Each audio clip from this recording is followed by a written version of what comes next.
losers, man. I don't get involved in that stuff. But Angel Rashad Milligan rolling out. That's a good question. Brandon, We can't ask Rashad questions. Hey, Rashad. Hey, sir, you already know what time it is, man. My name is Rashad Milligan. This is Road to 5K Subs. This is a very, very early stream because I already know after the national championship game, I'm gonna be tired. You see, I got my pajama pants in the shot. I didn't even realize that until I went live. But hey, we're here now. It is what it is. You know what I mean? But okay, first things first. Geno.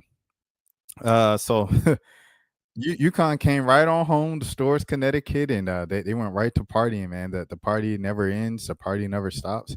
Rest in peace, Juice WRLD. Shouts out. But yeah, they went right to the shade. Right to the shade. UConn feeling good about themselves. And I ain't going to lie. They have a good point because, like I said, everybody wrote off UConn. I wrote off UConn. Everybody was like, the UConn days are over. You know, we're on it. We're in the South Carolina era now, and we're moving forward with college basketball.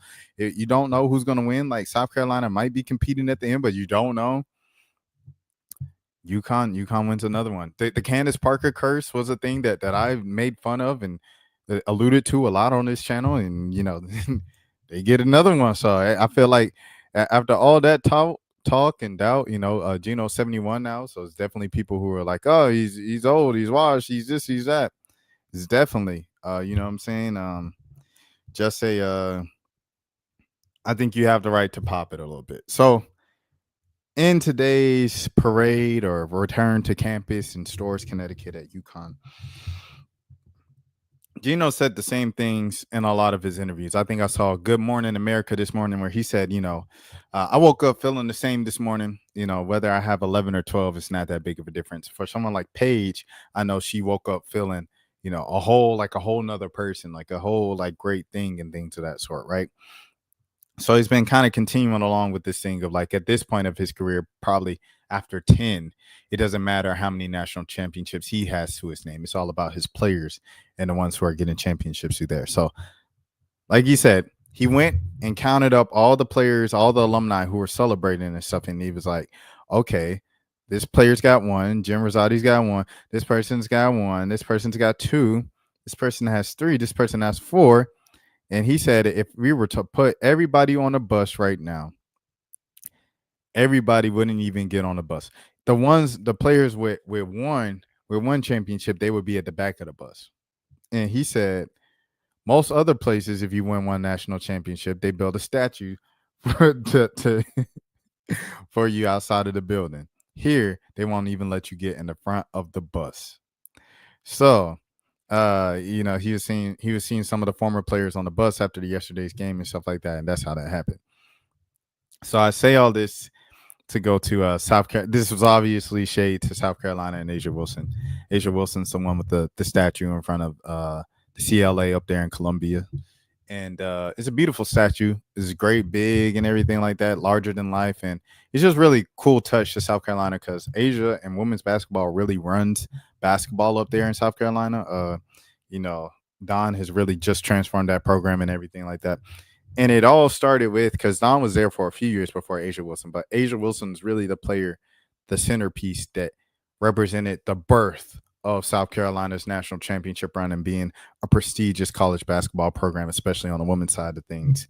And, you know, even though Aaliyah just has one, right? Aaliyah has one, but Raven has two. And I think Breezy Hall has two because she was there for both of them, for Aaliyah's one and then for Camilla's one. So, you know what I'm saying? So even though South Carolina players now, some of them, the vets and stuff like that, the seniors this past year have two, all in all, it goes to the player with the one, because without the one, you don't get the two and all those things. Shout out to Caribou, by the way, side note. But yeah, man, huge shade by Geno. But like I said, man, folks have been talking crazy about UConn for a little minute. Even UConn fans, we was having discussions all night on the phone and stuff like that about this from UConn fans and everything.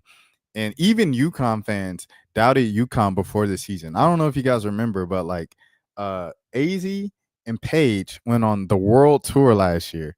Were in the summer, in the off season, where they went to the U.S. Open, they went to the soccer game, they went to the MLB All-Star. They not the MLB All-Star, the WNBA All-Star game. You know, Paige was doing Overtime Elite. She doing this. She in Miami. She in Divvy here. And it was like she was on magazine covers, and it's like, man, okay, now focus. Like y'all ain't won nothing. You know, they being celebrated like they champs, and they ain't won nothing. So UConn fans were doubting that the team was focused enough to win a championship this title. So UConn fans were doubting UConn. Other fans were doubting UConn that they'd be able to get it done. I know a lot of people probably looking just in general like, are they even going to be able to stay healthy? Yes, they have the talent to win with 3 number ones and everything like that, but are they going to be able to stay healthy? You can never trust that someone's going to be healthy until they're all healthy. It's the same thing with in the NBA where people talk about Zion or Ben Simmons. It's like, okay, yeah, we know what they can do when they're healthy and they're fully available. Joel Embiid, all those guys, people in that umbrella. And they're like, but can they spend a whole season healthy, because we haven't seen it yet? That's the exact same thing it was with this particular UConn group in the Page and AZ era. And they did it, man. They proved everybody wrong. So I feel like once you prove everybody wrong in something like that and you win a championship, a natty, you can pop it as much as you want, you know what I'm saying? And I know this one feels special for Geno. I know this one feels special for CD and the rest of the staff, because this wasn't, I was just saying, just another day in the office. This was something they really had to fight for. They lost and lost and lost. And bad break after bad break after bad break. Everybody's getting hurt. The NIL era, the transfer portal. LSU built a super team last year. You know what I'm saying? Like, these were the things that they were going up against, and they came out on top in the storm of it, in the midst of it. And so I think this one means a lot for UConn. And you have to salute it, you have to respect it. And when they pop it, you just take it, you watch it, you say, okay, bet. I bet Don is watching this. She's saying, okay, bet. Say that. You know what I'm saying? And she's gonna go back to the drawing board, and she's gonna figure out a way to come back bigger and better than ever next season. You know what I'm saying? So that's competitiveness. That's sports. It just is what it is. I'm trying to think of what else. A lot of people are talking about, South Carolina, they just played their best players more. I don't know what happens next season, man. If you add Taniyah Latson in the mix, okay, what does the starting lineup look like? Do you start late? Does it look like Lay Latson in the backcourt, and then who else? Joyce is at the 4, obviously, and then Chloe Kitts got another year, right? I would guess so. I know she started early her freshman year. She started spring semester her freshman year. But if you put Chloe Kitts at the 5, if she has another, Ashlyn Watkins is coming back. My bad. Okay, so say you put Ashlyn Watkins at the 5, right? Then you have Joyce Edwards at the 4. See, you could put Lay at the 3 if you wanted to, just on the wing as a wing scoring option. And then at the 2, Taniyah Latson. And then as your point, I guess Ravens, since Ravens coming back, that's your 5. I think that's a good 5, bro. That's a really good 5 with Chloe Kitts coming off the bench. That's a really good 5. And but she's gonna have to play her superstars and kind of go away from the selfless system and minutes restriction and kind of going by classification and everything. You're just gonna have to go with your best players, because they obviously ain't do that at UConn. And you seen what Sarah Strong get, the impact she had. They don't win that national championship, I don't think, without Sarah Strong and the games that she had during the regular season and in the NCAA tournament. So it's just something to consider. But yeah, this is shade for sure, 100% from Geno to UConn. I mean, to South Carolina, to Asia Wilson, and to Don Staley. But they deserve it, bro. Like, people have been talking crazy about UConn since like 2016. So, hey, pop it. E71, you know what I mean? Go ahead, let it all out. Also, I wanted to bring up this stat, because it was just a stat when I first saw the Asia Wilson statue. I was like, oh man, that's crazy. And it's really cool. It was something that Don Staley brought up a lot when she was like made the determining factor to build it, especially so young for Asia Wilson. In the United States, statues depicting women constitute a small percentage of public statues honoring historical figures, with the estimates around 394 out of 5,193 statues, or less than 8%, are of women.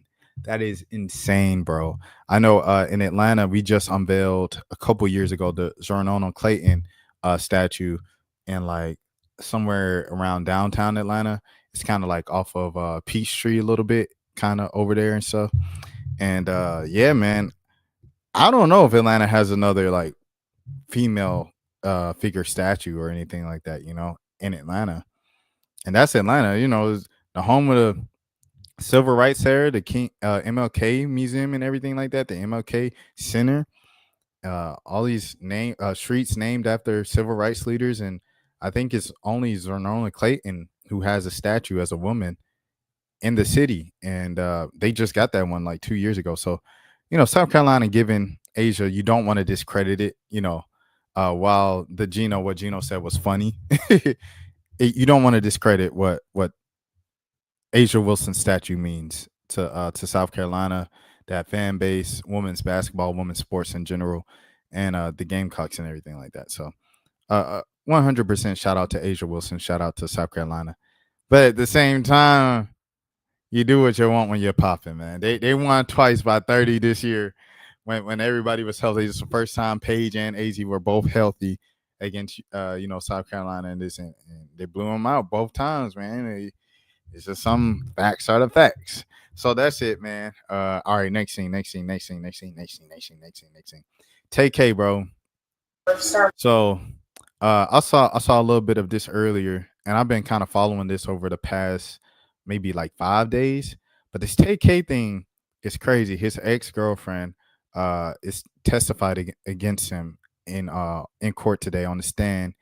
She pretty much is just describing word for word, bar for bar, what happened that day in 2017 when the photographer, Mr. Mark here in Texas, was allegedly,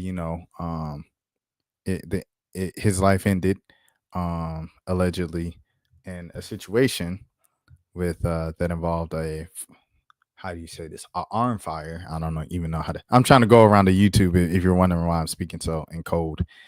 With Mr. Rapper Tay-K, obviously Tay-K, he had wanted signs for him and everything like that. He was posted up against some wanted signs. I ain't gonna lie, made for a really cool music video. And as soon as they arrested him, he dropped a video where he's like posted with the signs and taking pictures with the signs and rapping his lyrics next to the sign and everything like that for being a wanted guy. And I ain't gonna lie, he has some hard music, but hard music does not negate, if this stuff proves to be true and he's found guilty, it does not negate horrific acts. It's a shame. It's once again goes to like, I think young people and people in general, but especially young people, they kind of need to realize like the finality of being unalive. Like there's a finality there that you can't get back. It's permanent. And I don't think a lot of young people in particular, especially, understand like the weight of that, because you go out and you hear the rap songs or you see it up front, up close and personal, whatever the case is. And, you might think it's cool or you might think it's this or that. And honestly, ain't nothing cool about it. Like, because one person is gone and then another person is going to be gone eventually. I mean, with all the technology we have today, it's like, it's no getting away with stuff, bro. Like with the ring lights and cameras and AI and finger like all that stuff, bro, is like no getting off with this stuff nowadays. So yeah, with that being said, I'm gonna go watch this video of his ex on the stand testifying against him. What happened? We hit the light at McCullough, and Tamar took out his gun and pointed it at Mark and asked for his bag. Mark refused to give him the bag, so they all started hitting him, and Tamar was hitting him with the gun, and the whole time I didn't look back, but when I did, I saw his face, and I started telling them to let him go, and I just kept screaming, let him go. And Jalen opened the door and started pushing him out. And he was fighting to get back in the car. And then I didn't let him in the car. So he went around the car and he jumped on the hood. And then the light turned green. Okay. I'm gonna stop you right there, okay? Okay. So, when you all were at the light on McCullough, you said Tamor produced his gun, correct? Yes. And who did Tamor have the gun pointed at? Mark. And what was Tamor saying when he had the gun pointed at Mark? To give him his bag. And so, once the light turned green, what happened? He pointed the gun at me and told me to start driving. So I started driving. I didn't know where to go. So I turned into the first place that I saw, which was the Chick-fil-A. Once I turned into the Chick-fil-A, he kept yelling at me to get him off the car. I didn't know how to, so I was just going back and forth really quickly. And then Mark kicked the windshield and Tay-K opened the door and shot him. Okay. Yes. All right. So when you were in the Chick-fil-A parking lot and Mark was on the hood of the vehicle, who was sitting in the front passenger seat of the vehicle at that time? Tamor. What did you observe Tamor McIntyre do from the front passenger seat? He shot him. How did Tamor, did he exit the vehicle or did he roll the window down? How did he shoot? Yeah, he opened the door and leaned out on one leg. Okay.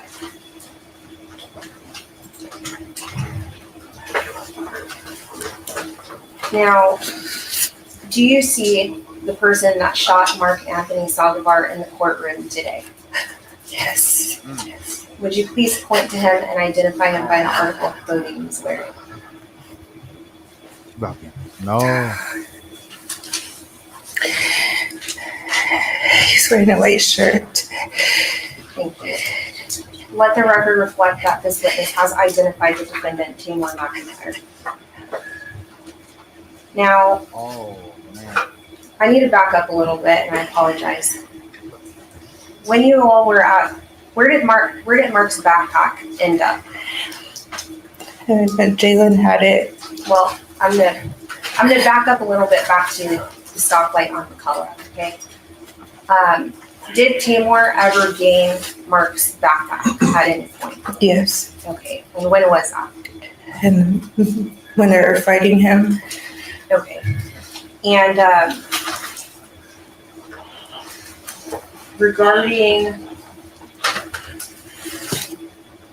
where was the backpack once you all were in the Chick-fil-A? Do you know where it was or you didn't see it at that time? I didn't see it. Okay. Now, when you all were at that stoplight at McCullough and 410, prior to that, did you have any knowledge of Tamor's intentions to take Mark's belongings at gunpoint? No, ma'am. Okay, but then what did you observe occur? He was robbing him. And that's at the stoplight? Yes. Okay. Anyone else in the vehicle have a firearm? Jalen. But who is the only person that you saw with a firearm in the motor vehicle? Tamor. And so when you get to the Mexican restaurant, what happens? I parked the vehicle. And then they started getting out of the vehicle. And then I got out of the vehicle and they were going through the backpack and then also going through his wallet, throwing things out. And so you said, do you know where Mark Saldivar's backpack was at this time? Jalen had it. Okay. And regarding Mark Saldivar's belongings, who did you observe with Mark Saldivar's wallet? Jalen. Okay, do you know if there was anything inside of the wallet? He had got upset because there was only $10. When you say he got upset, who are you referring to? He? Jalen. Can you please describe to the jury the demeanor of Tamar McIntyre and Jalen Bell at the Mexican restaurant once you all got off the vehicle? They were kind of going back and forth, and then Jalen applauded him and gave him a high five. And they high fived each other, and Jalen said he caught your first body.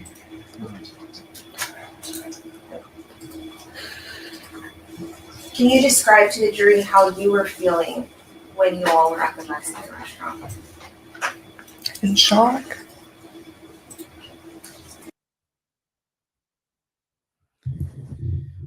Kids, I hope you're paying attention to this, man. In 2017, this man had the hardest rap record in the world, bro. He's 24 years old now. This situation happened in 2017. It's 2025 now. It's 8 years ago. You know, he hasn't had his 25th birthday yet. So he was like 16, 17, you know, at the time of the alleged incident. And yeah, he only had to rap about the real stuff, and I'm really doing it, I'm this and that. It only lasted for one tape, for one mixtape, for one album, for he had more hits in the race on that tape, but that was it.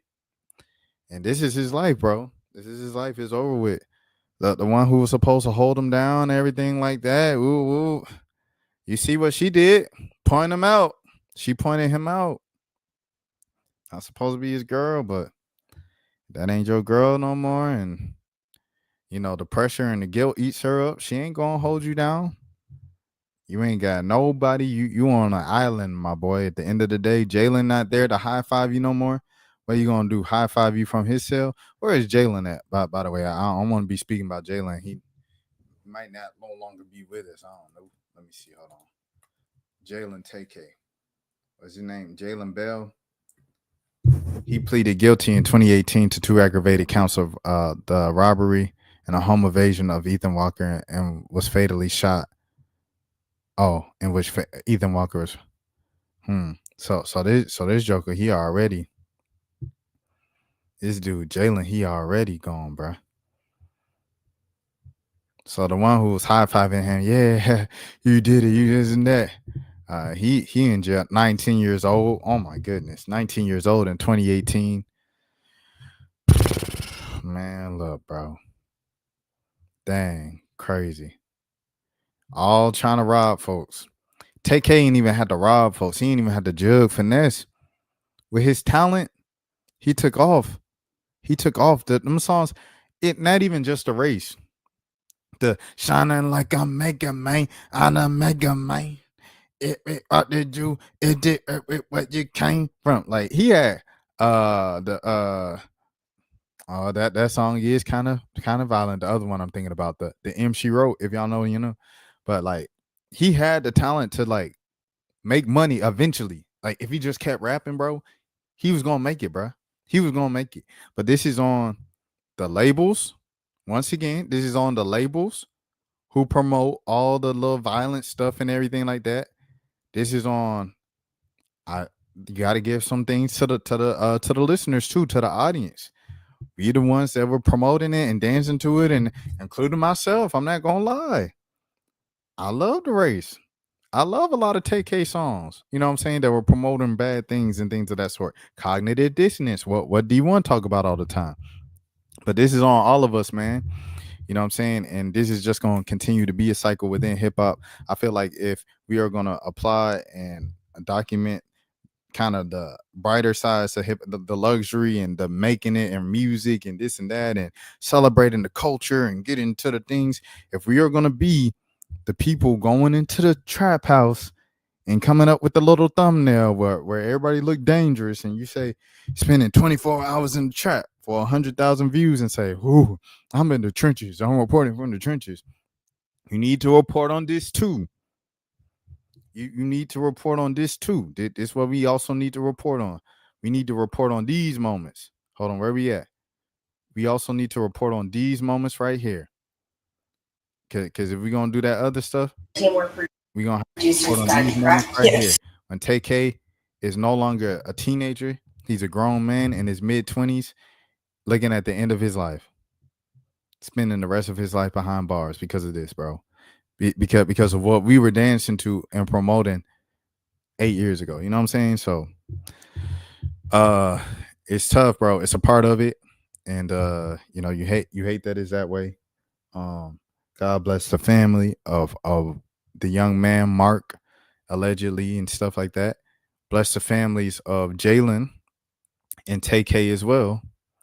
The families of Jalen and Tay-K as well, who have to deal with life without their sons, life without their nephews, life without their cousins, life without their brothers because they locked up for the time being. You know what I'm saying? I don't know how many years Jalen got, but he was pleaded guilty to a whole nother thing. So I don't know how many years he got following the plea.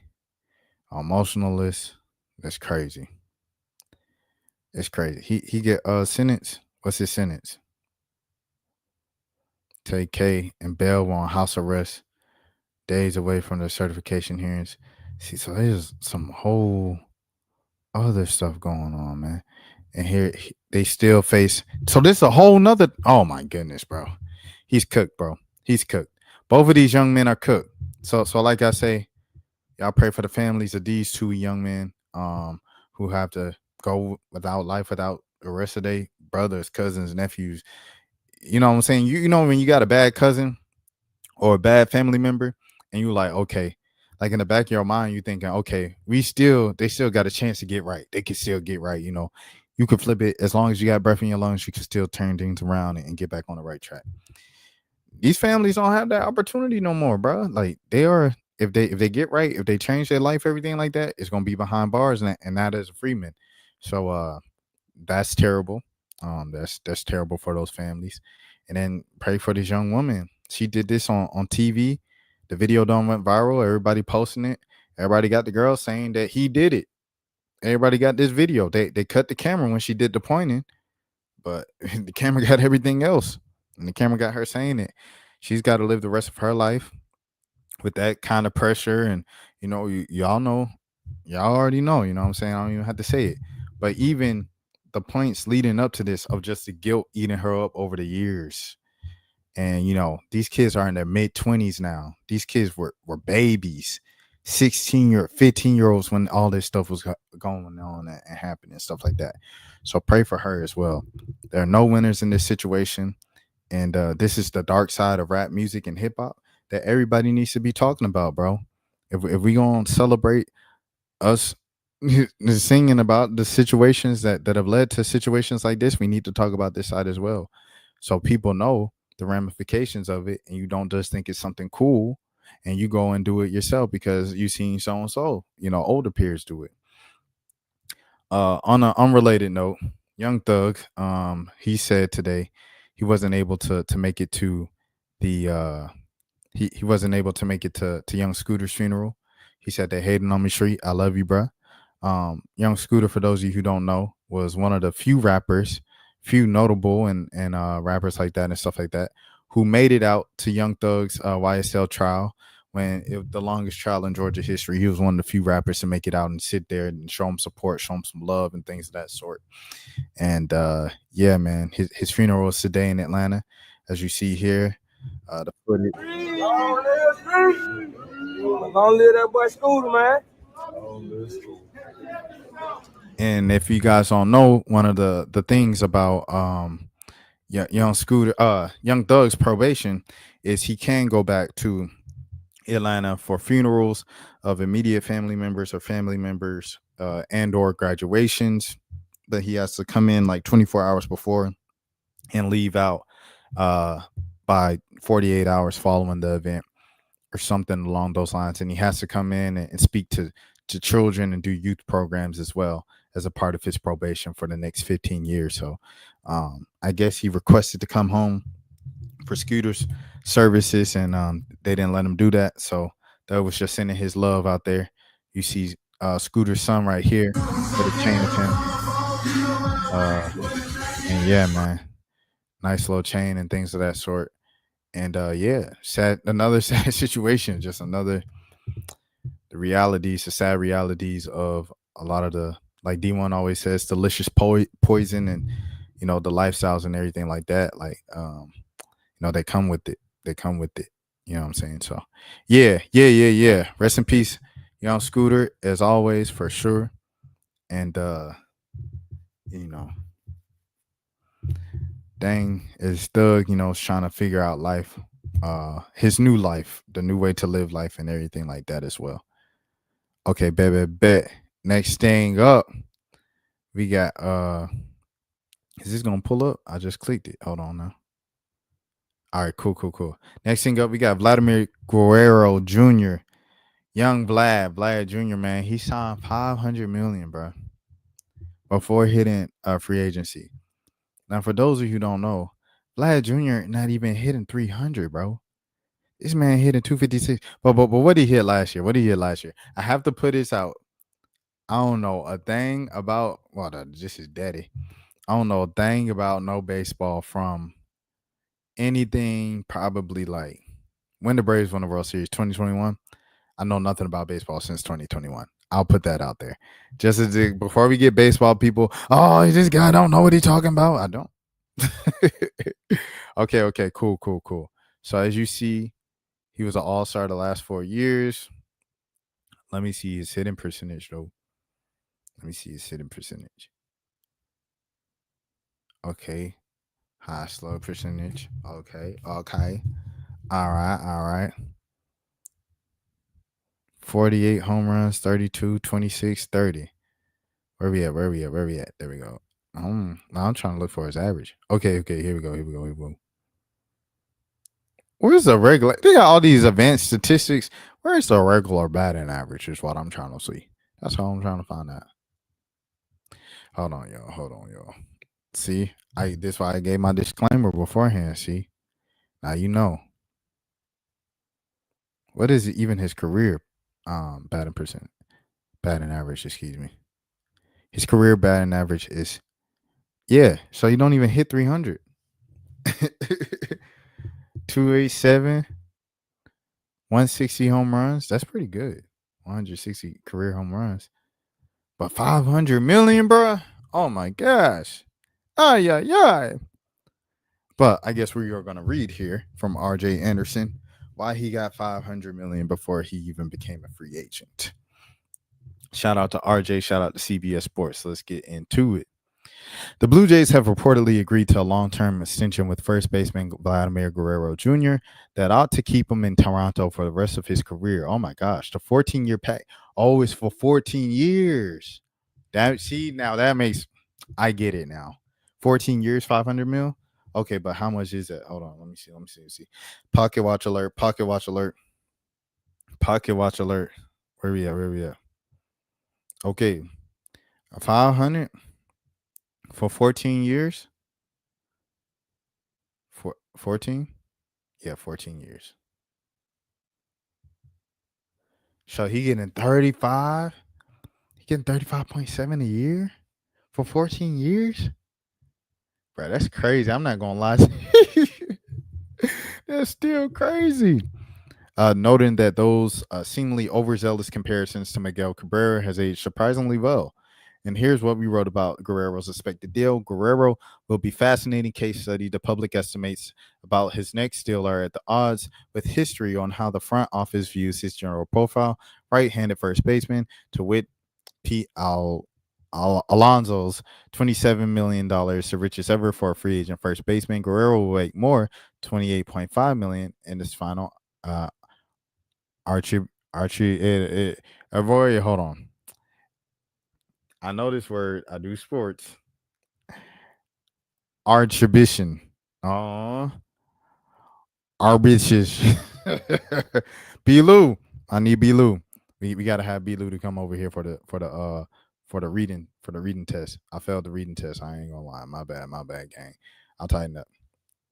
On top of his skill set and age, his distinction as the closest thing to an elite hitter the market will feature for a few years ought to work in his favor. I assume he'll become the 7th free agent hitter to clear the 35 million AAV, and he might even soar higher than that. From now on, I'll the conversation, the conservative side. Prediction, 12 years, 456 million. Oh my gosh.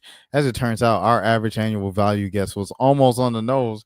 Guerrero will make $36 million a year. Oh my gosh. I'll bet over 2 additional seasons than predicted. Fair enough.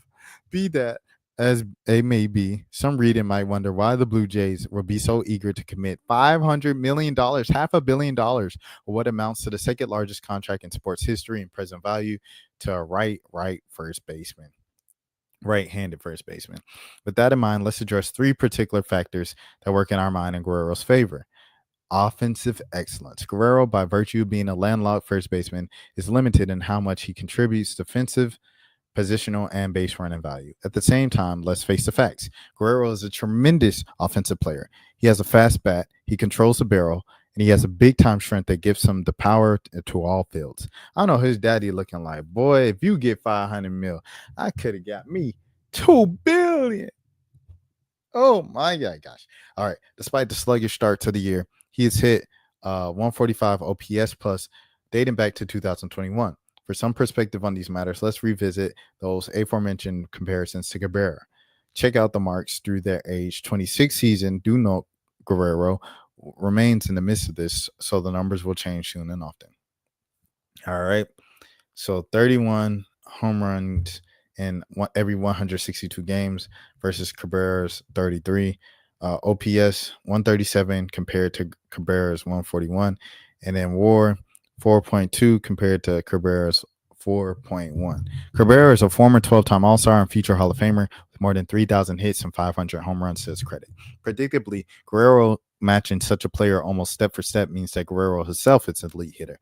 It will be perfectly fair to describe him as one of the 10 best hitters going, even if it wouldn't necessarily rank him that high as an overall contributor. Brand value. Ball players are primarily viewed through the lens of their on-field contributions, but their actual value to an organization goes beyond what they do between the lines. They are soft factors that are too overlooked or ignored, yet that undeniably exist all at the same. You don't have to take our word for it. Just consider the Blue Jays president, Mark Shapiro, himself seldom someone calls a victim to the sentiment, recently said on the matter. In every other case, I would say the only thing that actually sells tickets in hundreds and thousands is winning, Shapiro said in the late spring training after Guerrero's self-imposed deadline had passed. There are players who have magnetic personalities like Vlad who amplify winning and can really help, but fans don't come to see great players on losing teams. We need to win to have fans come in to have the largest numbers possible. Vlad is a part of helping us win, and he's a player that has a chance to be a very special player for a generation of Blue Jays fans. You can argue Shapiro's declaration or with Guerrero's actual appeal, fine. But the logic is easy enough to understand. Guerrero's a homegrown player and a native Canadian who happens to be the son of a very popular Montreal Expos star. If you are designing the perfect face of the franchise for the specific Blue Jays organization, you will probably come up with something like Guerrero. And that helps us explain why Toronto might place a premium on keeping him in place for the duration of his career. Dancy Swanson. If you pay attention to the last few off seasons, you'll note that the Blue Jays finishing second on top free agents has developed into a trope. They came up short on Shohei Ohtani, Rakesh Sasakai. Excuse me on that pronunciation. I definitely got that wrong. And to many others reasonably on the list as well. Blame it on players not wanting to move across the United States border, the exchange rate, the organization's competitive state, or whatever else you want. The Blue Jays have, for whatever reason, found it tough to get anyone to take their money. That dynamic alone would be enough to alter the Blue Jays' opportunity cost. But there's another factor worth considering, the upcoming free agent markets. We've become spoiled in the last few winters with one superstar after another reaching free agency. Aaron Judge, Shohei Ohtani, Juan Soto. Hopefully everyone savored it because we're not going to experience that kind of run anytime soon. With the acknowledgement that pro sports are unpredictable and things happen a lot, it looks like Baltimore Orioles star Gunnar Henderson could be the next premier free agent. He's not slated to hit the open market until, the winter of 2028. Put yourself up in a quarter zip and khaki pants of the Blue Jays' top executives. You have ownership's consent to make a splash, but you know that, one, you can keep up coming short on marquee free agents, and number two, the number of defensive top targets will be sparse for the next few winters. Can you see why you'd be willing to go big, really big, to keep your homegrown second generation star in place? Of course, understanding why the Blue Jays made this deal isn't necessarily the same as thinking it's a great deal. This may prove to be a misstep in the long run. Lord knows there's an extreme amount of uncertainty in a 14-year deal, especially at this point in history. It does, nevertheless, make for an interesting agreement that will cement multiple legacies one way or another. Salute to Vlad Jr., man. Get paid, young brother. Get paid. My goodness. 500 mil, 14 years. He's locked in. And to wrap things up today, we are going to go to my hometown of Atlanta with the Atlantic Civic Circle. And this story was written with the help of my good friend and former colleague, Mr. Sean Keenan. Shout out to Sean Keenan. Journalists' demand for Cop City records puts Atlanta Police Foundation secrecy on trial. The case could set a landmark precedent. To what extent are private groups that do government business subject to Georgia open record laws? By Alexandro Maraxi Sassoon and Sean Keenan.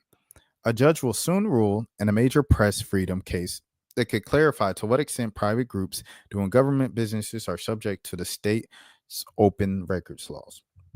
First of all, shouts out to all my people on the front lines fighting against Cop City and have been for years now.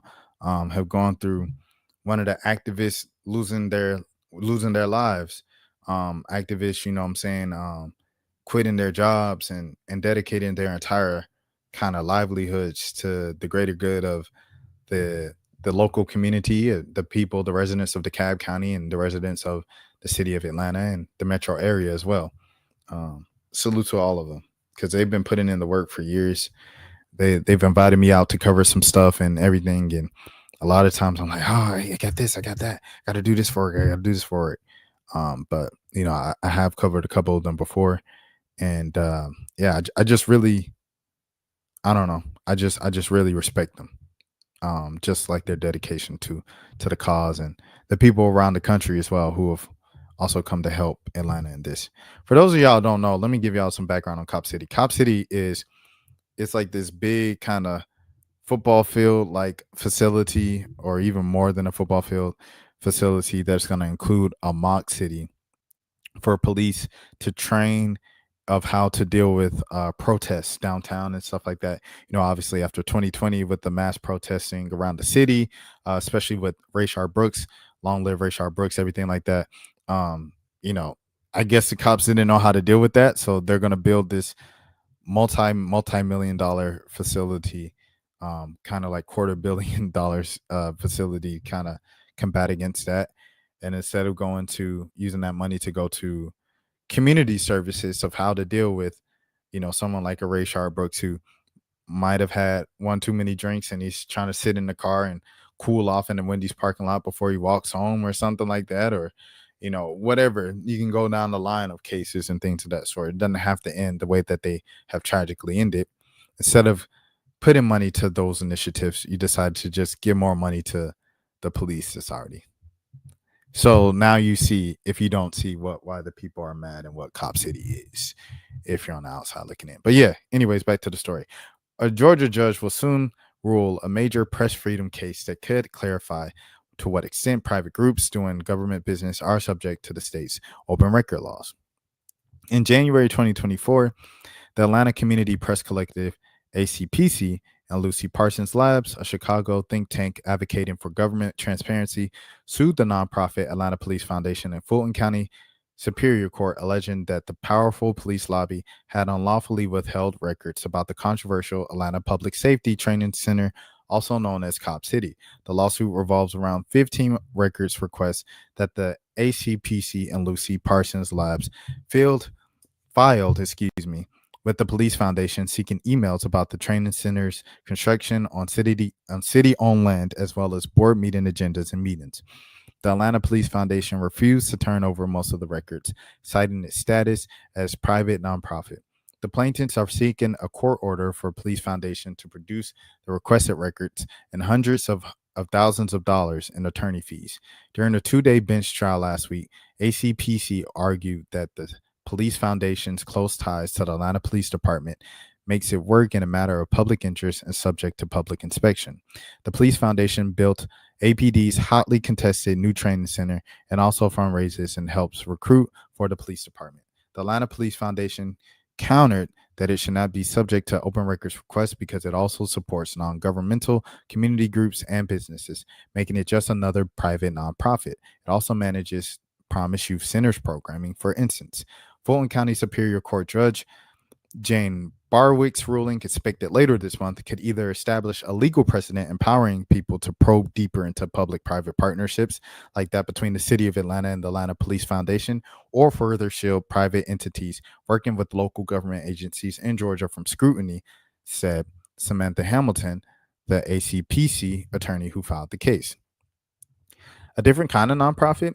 This is Georgia's first public records trial, testing the access to internal workings of a nonprofit so deeply intertwined with the government agency, Hamilton told Atlantic Civic Circle. ACPC argued that Police Foundation isn't just another private nonprofit, as the Police Foundation's professions to be. Rather, its sole purpose is to support the Atlanta's police department. Dun, dun, dun. The Atlanta City Council, which approved $67 million in public funding for the $115 million training center, recognizes that the Police Foundation's as APD's sole authorized fundraiser. Oh my gosh. It is raising the remainder of their training center money from Atlanta corporate and philanthropic donors. Excuse me. I'm sorry, I got tongue-tied.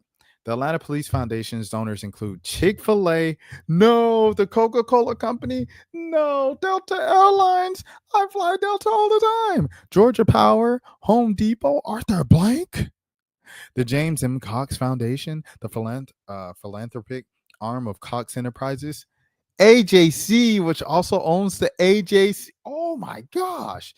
Is there any Chick-fil-A that calls itself the Atlanta Chick-fil-A Police Foundation and only serves chicken nuggets to local police? You better say that.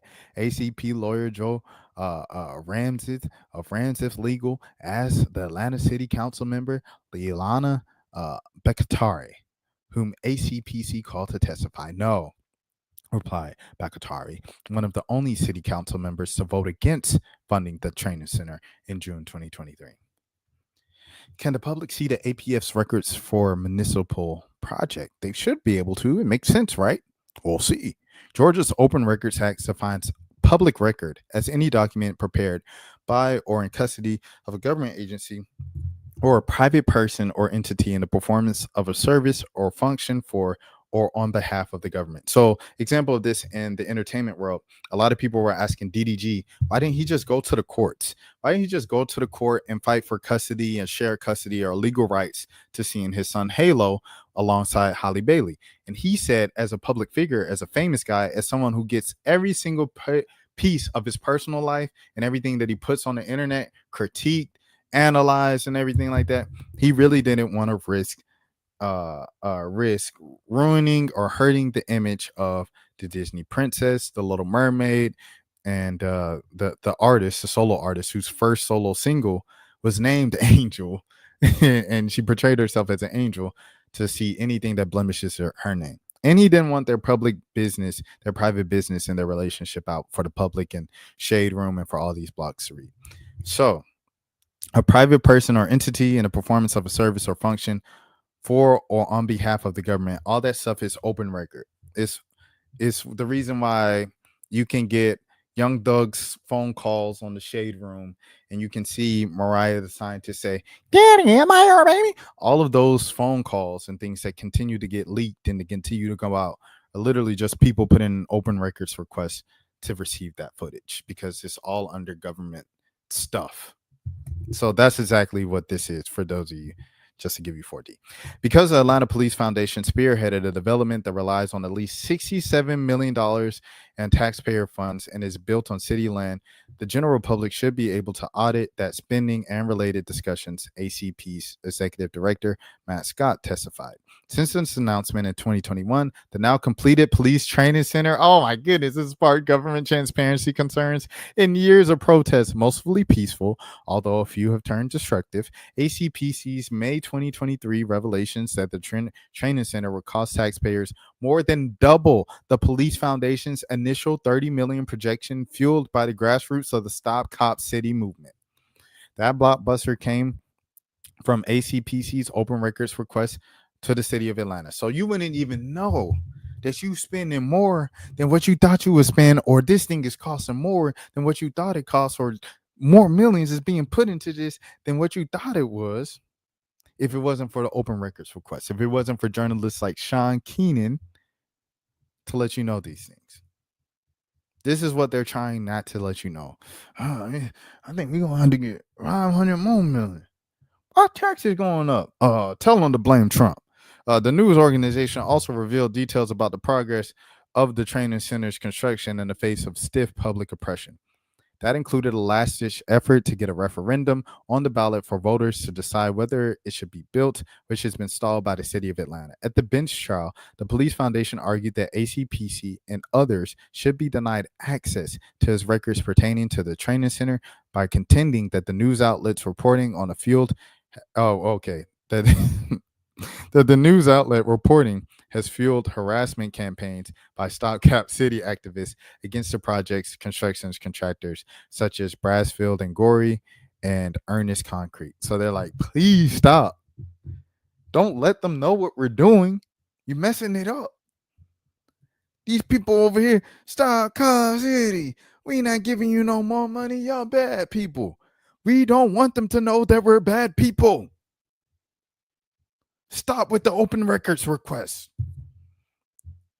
Allowing ACPC more access to the Atlanta Police Foundation's internal records could produce more unrest and harassment. It's like, we're fighting for the right things. Stop making the people fight for the right.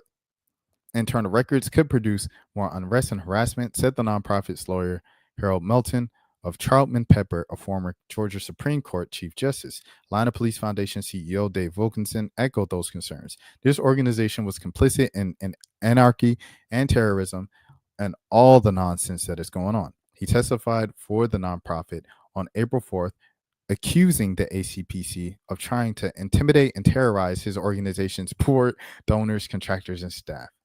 How dare you speak against the people putting millions and millions of dollars into this project that is going to...